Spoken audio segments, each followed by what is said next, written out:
Hey, what is up guys? So we are going to be taking a look at a few new cards coming out in Invasion of Venom, as well as some other sets and some structure decks. But let's go ahead and take a look at them, and let's go ahead and talk about some of them. So first off, we just got this one announced. It is the Red Eyes Insight. So it is a normal spell card that says you can only activate one of them per turn. Send one Red Eyes monster except for Red Eyes Beat Chick from your hand or deck to the graveyard to add one Red Eyes spell or trap from your deck to your hand except for Red Eyes Insight. Wow. That's a really good card already. So if you guys haven't seen what Red Eyes can do, they're a decent little deck. I'll leave a link down below in the description box if you guys want to check out a video of them in action. But when Red Eyes Fusion first came out, guys, a lot of you guys were like, wow, this card is super OP. But you know, the power creep was real, and then this deck really didn't see too much play in the metagame. But it's still a decent little card. But for the most part, these are the targets you can add that are going to be like viable. So you got Red Eyes Fusion, which is actually a pretty decent card. Then you have Red Eyes Spirit, so you can target one Red Eyes monster graveyard except for Red Eyes Beat Chick and summon it. So that's kind of okay. I think Call of the Haunted is already more relevant in other decks anyways, but nonetheless this doesn't have to be attached to monsters, that's kind of nice. And then you have Red Eyes Burn, so if a face-up Red Eyes monster you control except for Red Eyes Beat Chick is destroyed by battle or by card effect, you can target one of those monsters, both players take damage equal to its original attack. You can only activate one of them per turn, so maybe you can burn your opponent for games like at Arena Destruction and stuff like that.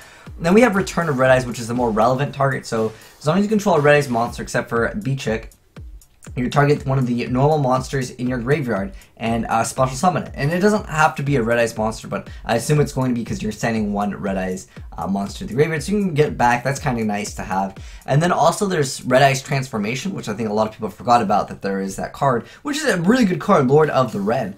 You can actually add it to your hand, and then of course with the monster that you're sending, whatever you're sending to the graveyard, you have like a really easy access Red Eyes Transmigration, and then you can go ahead and summon Lord of the Red. And Lord of the Red has a really decent effect. It's neutral summon it by using the Transmigration, and then once per turn, during either place from when a card effect is activated, except for itself, you target one monster in the field, destroy it. That's not a bad effect, so it's like you activate effect, okay, destroy it. That's a decent little effect. And then when a card effect is activated, except for Lord of the Red, you can target one spell trap card on the field and destroy it. That's a really decent effect.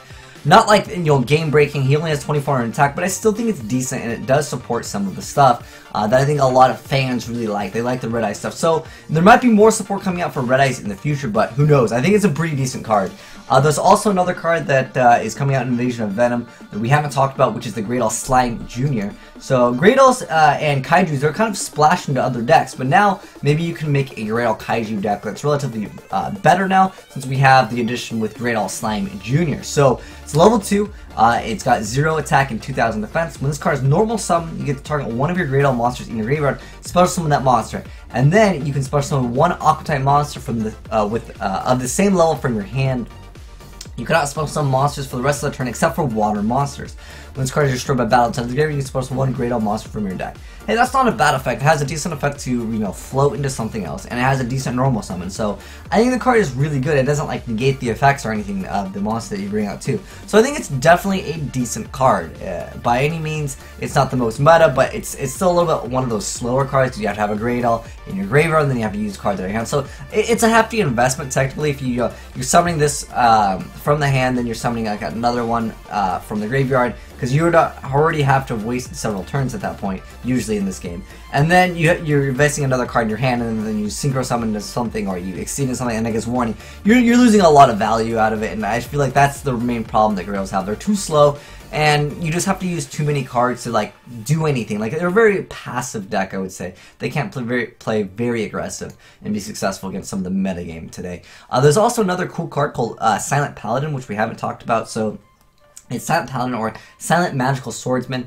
It's level 4 with 500 attack and 1500 defense points. If this card is normal summon, you get to add one Silent Swordsman level 3 or Silent Magician level 4 from your deck to your hand.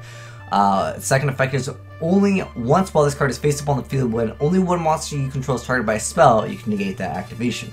If this card on the field is destroyed by battle or by opponent's card effect, you can target one light level monster in your graveyard and add that monster to your hand. So it's a decent card. It's got cooler artwork than anything. I like that card's artwork. It reminds me of, like, I don't know if you guys played Lineage 2 back in the day, but that definitely looks pretty dang awesome. Also, we also have 2 structure decks coming out into the game that I haven't talked about. So this is the first structure deck. It looks like it's a Kaiba one. It's got blue eyes on the cover.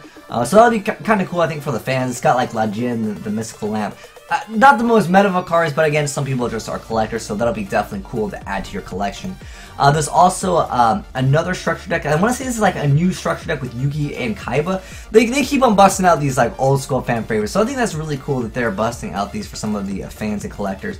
And then there's Gaia, the Fierce Knight, and the Curse of Dragon. You know, cards that we know we're probably not going to play, but I don't know. Maybe support for La Jin confirmed. I don't know, La Jin was actually pretty good in the game. If any of you guys are old school players, you guys know that 1800 beater, that guy was a beast back in the day, back in the Eternal Duelist Soul for the Game Boy Advance. But anyways, let me know, guys, your thoughts on some of these cards, and if you guys know of any cool combos with this, let me know in the comment section below, and we can work together to build a new Red Eyes deck, because I think this is a fan favorite. We definitely need to do some Red Eyes versus Blue Eyes once these come out. Maybe we'll do some structure deck duels on live stream, definitely once we get the full list for these. But anyways, thanks for watching, guys, and make sure you guys give that like button a titty slap, and I'm signing out.